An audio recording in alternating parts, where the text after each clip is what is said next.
कोई नया परिवर्तन देखने को मिलता है। कभी टेबलों पे आधुनिक चीजें लग जाती हैं, टेक्नोलॉजी का साथ कैसे लेकर के सहूलियत मिलती है, और लगातार विधानसभा में आप कुछ न कुछ नया कर रहे हैं। इधर सुना है कि बहुत शानदार गैलरी बनाई है, आपने देखी नहीं? अध्यक्ष जी, आप ही के साथ देखूंगा मैं, और मैंने निवेदन किया था कि आप राइट की तरफ कम देखें, लेफ्ट की तरफ ज्यादा ध्यान दें। मुझे उम्मीद है गैलरी में वो बैलेंस आपने बनाया होगा। और हालांकि अध्यक्ष जी हमेशा खुश रहते हैं, कभी कभी माननीय सदस्य कुछ इमोशन में आके अपनी बात रखने की वजह से नाराज आपको कर देते हैं, लेकिन किसी भी सदस्य की आपके प्रति भावना खराब नहीं है, आपको सब अच्छा ही मानते हैं। मैं सभी का सम्मान करता हूं। मुझे अच्छा लग रहा है कि सरकार के लगभग 6.5 साल पूरे हो गए हैं, और एक नारा बहुत पुराना है जिसकी सत्ता में आज सरकार है। ये दावा करते थे चाल, चरित्र और चेहरा, और अब इन 4 से पहचाने जाते हैं भाजपाई। पहले दावा करते थे चाल, चरित्र और चेहरे से पहचान बनाने के लिए, और आज जो पहचान बन गई है वो नफरत, भ्रष्टाचार, बेरोजगार और महंगाई से।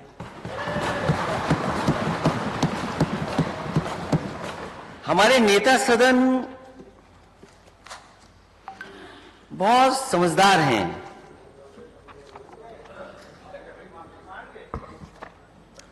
और इतने समझदार हैं कि जो चीज कोई न जान पाए ऐसी जगह कही जाए, मान्य सदस्य लोग न पढ़ पाए उस अखबार में जरूर इंटरव्यू देना चाहिए। वो बात तो मैं शुरू करूंगा अध्यक्ष महोदय, क्योंकि सबसे पहला इंटरव्यू सदन के बाद, सदन शुरू होने पर एक अंग्रेजी अखबार में दिया गया और कहा गया कि हमारा गोल है कि $1 ट्रिलियन इकोनॉमी बन जाएगी 2027 तक।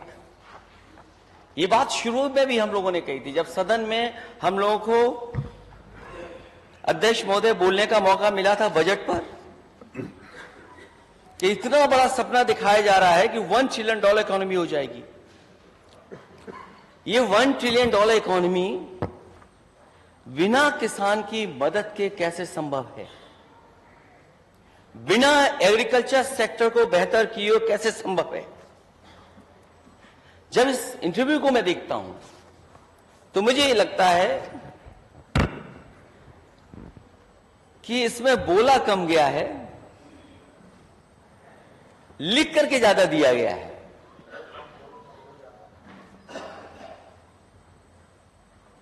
ये बोलाने वाला इंटरव्यू नहीं है, चाय पी करके बस इंटरव्यू छप गया है, वो इंटरव्यू है ये।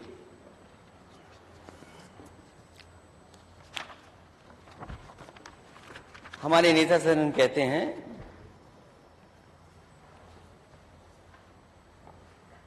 Sectors in which UP is currently doing well. तो पूछा गया है कि कौन से सेक्टर हैं जिन सेक्टरों में उत्तर प्रदेश सबसे बेहतर काम कर रहा है। जवाब मिलता है infrastructure, roads, expressways, air and waterways. अध्यक्ष महोदय, जितने सवाल पिछली बार किए गए थे, एक सवाल का जवाब नहीं मिला।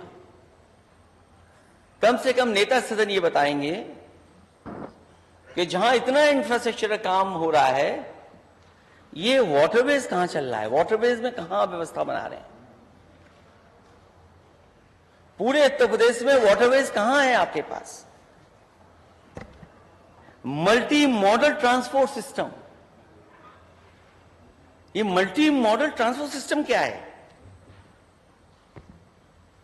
Freight corridor. अगर ये फ्रेट कॉरिडोर आपने बनाया होता नेता सदन, तो ये गोरखपुर होके क्यों नहीं जा रहा है? ये गोरखपुर होके भी जाता।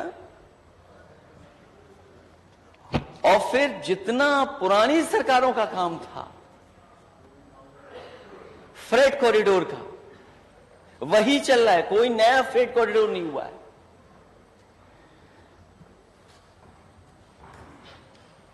हालांकि एक अंग्रेजी में कहावत है, क्योंकि अंग्रेजी अखबार में आपने इंटरव्यू दिया है,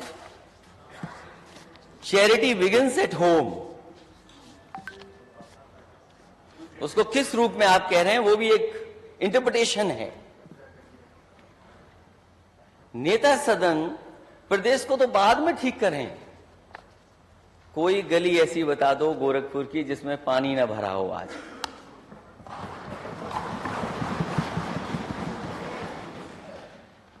कोई सड़क ऐसी है जिसमें पानी जल भराव ना हुआ हो? तब अध्यक्ष महोदय, नेता सदन 6.5 साल से मुख्यमंत्री हैं और अपने शहर का जल भराव नहीं ठीक कर पा रहे हैं, तो कोई कैसे उम्मीद करेगा कि प्रदेश में बाढ़ पे भी नियंत्रण हो जाएगा और सूखे में भी पानी मिल जाएगा? जो लोग अपना घर नहीं ठीक कर सकते, वो दूसरों का घर कैसे ठीक करेंगे? और कहा क्या गया था कि किसान की हम आय दोगुनी कर देंगे। किसान की आय दोगुनी, किस फसल की आय दोगुनी हो गई? नेता सदन बताएं, पूरे प्रदेश में माननीय सदस्य यहां बैठे हैं, अगर कहीं भी 6.5 साल में देखिए एक नई मंडी बनाई हो, एक मंडी नई बनाई हो, और मंडी के साथ साथ जिन फसलों की कीमत देनी चाहिए थी सरकार को, क्या फसलों की कीमत सरकार दे रही है जिससे कि हम ये कह सकें कि हमारे किसानों की आय दोगुनी हो गई?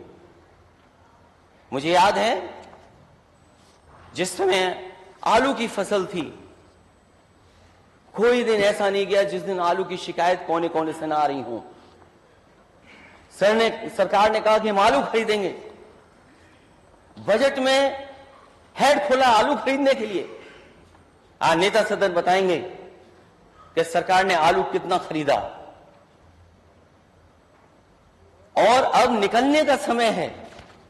यहां हमारे माननीय सदस्य क्षेत्र में जाते होंगे, आलू का क्या भाव मिल रहा है? क्या आलू का भाव मिलने लगा किसी को?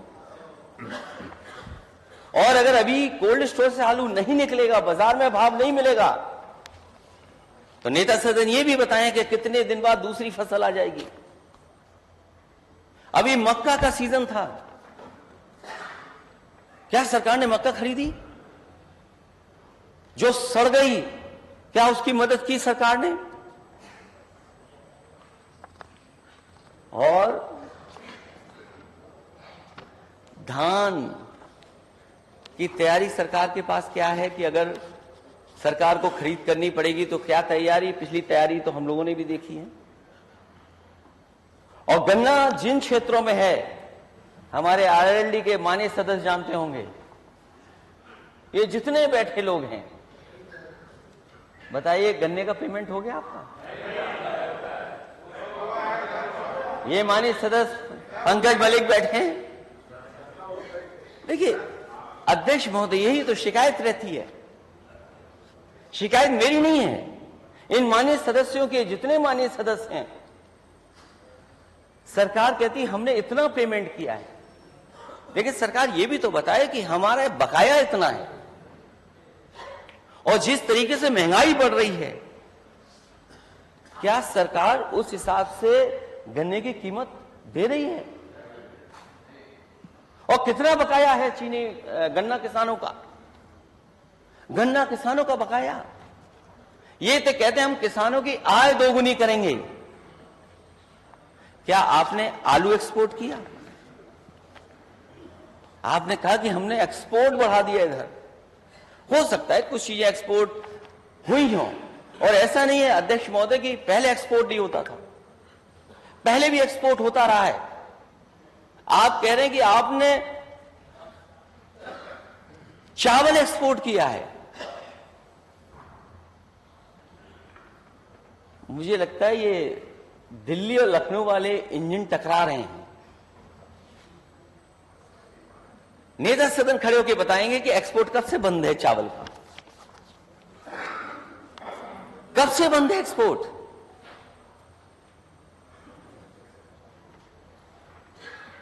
आम भेजा है आपने, आम तो पहले भी जाता था।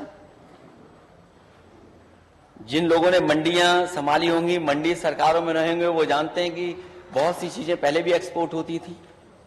हमें बताएं आलू कितना एक्सपोर्ट हो गया आपका, धान चावल कितना एक्सपोर्ट हो गया, और सुना है कि अब तो लंदन आम जा रहा है यहां से। वेजिटेबल्स मिर्जापुर से जा रही, बलिया से जा रही हैं, और टमाटर का रंग नहीं देखा। आप बात ही नहीं करना चाहते टमाटर पे, क्योंकि टमाटर की कीमत ने आपके चेहरे को लाल कर दिया। आप टमाटर पे बात ही नहीं करना चाहते। और अध्यक्ष महोदय, दुनिया में नहीं हुआ होगा कि किसी ने महंगाई पर कोई बात रखी हो, उसे जेल भेज दें आप। लोकतंत्र में यह अधिकार है कि हम लोगों को जागरूक करें, संदेश दें। एक तो रास्ता निकाला उसने कि हम टमाटर की दुकान खोल करके लोगों को जागरूक करें। कैसा लोकतंत्र है जिसने टमाटर पे जगाया? आपने उसे दुकानदार के न केवल बेटे को, उसके पिता को जेल भेज दिया। क्या यही लोकतंत्र है आपका? क्या आपने जेल भेज दिया उन दोनों को? और टमाटर के लिए आपको फोर्स लगानी पड़ी, इसलिए कि केवल ये बात कह दी हम लोगों ने, समाजवादियों ने केवल ये बात कह दी कि हो सकता है टमाटर को Z+ की सुरक्षा देनी पड़े, सिक्योरिटी देनी पड़े, क्योंकि खबरें आ रही थी उत्तर प्रदेश के कोने कोने से, कई जगह से, कि टमाटर आया और चोरी हो गया, ट्रक से लदा हुआ टमाटर ले गए। सरकार तब जागी जब बनारस में दुकान लगाई और ये जागरूक किया, तब सरकार जागी। सरकार ये बताए कि टमाटर की कीमत क्या थी, क्यों आपको अपनी दुकानें लगानी पड़ी। नोएडा, गाजियाबाद, बड़े बड़े शहरों में आपको टमाटर की दुकानें लगाने लगी।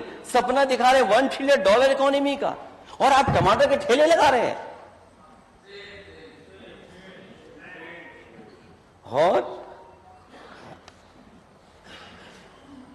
जो लोग किसानों की आय दोगुनी की बात कर रहे हैं, डेयरी सेक्टर वो मदद कर सकता है हमारे किसानों की आय बढ़ाने में। डेयरी सेक्टर के लिए आपने क्या किया? मुझे याद है जिस समय पराग को बजट दिया जा रहा था, उस समय अधिकारियों ने कहा कि कभी पराग को इतना बजट नहीं दिया गया। बजट देकर के कैसे उत्तर प्रदेश की अपनी संस्था, प्राइवेट और जिसका सबसे ज्यादा दबदबा है बाजार में, उसके बराबर खड़ी हो, उसके लिए सरकार ने लगातार मदद की। और उसी दौरान काऊ मिल्क प्लांट लगाया गया, वर्ल्ड क्लास टेक्नोलॉजी में बेहतर, आज के समय के हिसाब से। अध्यक्ष जी, एक काऊ मिल्क प्लांट लगा,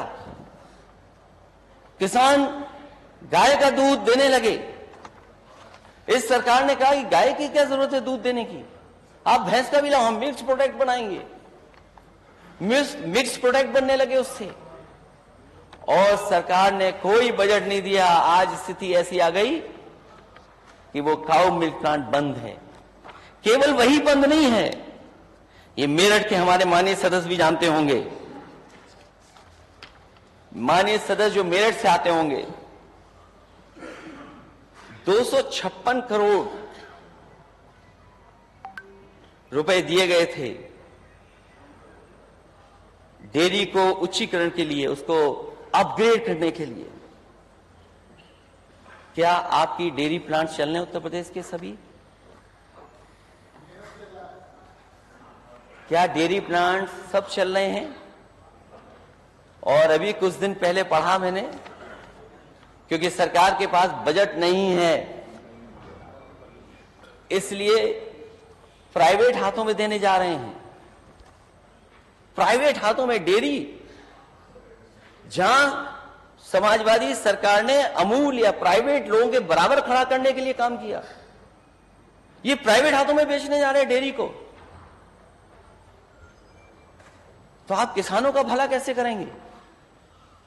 और समाजवादियों ने उस समय भी कहा, मैं फिर कहता हूं इस मौके पर, कि काउ मिल्क प्लांट के लिए कहा गया था कि अगर हमें फैट कंटेंट के हिसाब से भैंस के दूध से ज्यादा पैसा देना पड़ेगा तो भी देंगे, लेकिन बंद नहीं होने देंगे। ये सरकार तो बंद कर रही है। आपका मेरठ का बंद हो गया। जो हमारे इस सरकार में कुक्कुट योजना शुरू हुई थी, जो कुक्कुट विकास के लिए लगातार, क्योंकि आपका स्टेट कंज्यूमर स्टेट है। अब नेता सदन ये न कहें कि वेज नॉन वेज और न जाने किस दिशा में चले जाएं। उत्तर प्रदेश का नेता सदन बताएं कि उत्तर प्रदेश का मार्केट क्या है अंडों का, क्योंकि सरकार में हम नहीं है विपक्ष के लोग। ये सरकार बताए आपके उत्तर प्रदेश के अंडे का मार्केट क्या है और कितना आपका बाहर से अंडा आता है। समाजवादी सरकार ने शुरू किया कि इसी प्रदेश में हो ये योजना जिससे हम अंडों को बढ़ा सकें। वो सीधा सीधा हमारे फार्मर्स की मदद करता, उसकी आय बढ़ाने में मदद करता।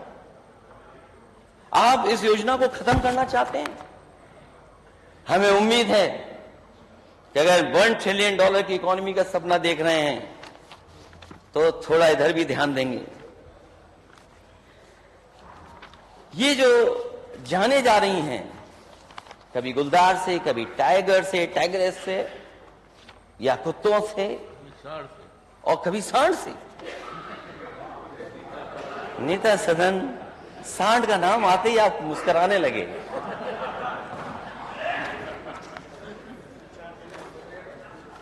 ये जितने माननीय सदस्य बैठे हैं,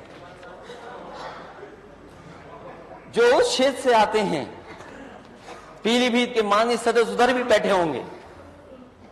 विपक्षी न माने नेता सदन, कब कहेगा अपने सदस्यों की माने। 40 से ज्यादा गरीब और किसानों की जान जा चुकी है, लखीमपुर में जा चुकी है, बिजनौर में गई है जान, गाजीपुर में भी। केवल अभी तो मैं गुलदार और टाइगर की बात कर रहा हूं, सांड तो बाद में लंबी सूची है उसकी। सोचिए, गुलदार, लेपर्ड आपके खेतों में घूम रहा है, किसान जा नहीं पा रहे।